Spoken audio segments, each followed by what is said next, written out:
Te nauroitte mulle, kun mä tanssin siellä tanssilattialla. Niin, ei se johtunut mistään selkäviasta, vaan erektiosta. Joo, mä tiedän.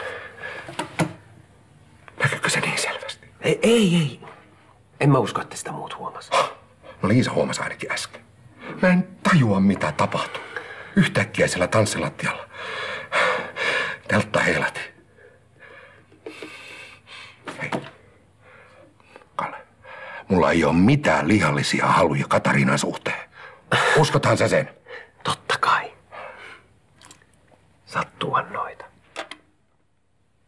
No sattuu. Tää ei laske ollenkaan. Mitä mä nyt teen? Pitääkö sun mennä jonnekin ensiapuun? Eiköhän se siitä. Entäs jos siellä on veritulppa? No ei ole. Katariina antoi sulle kortisonin sijaan vahingossa erektiolääkettä.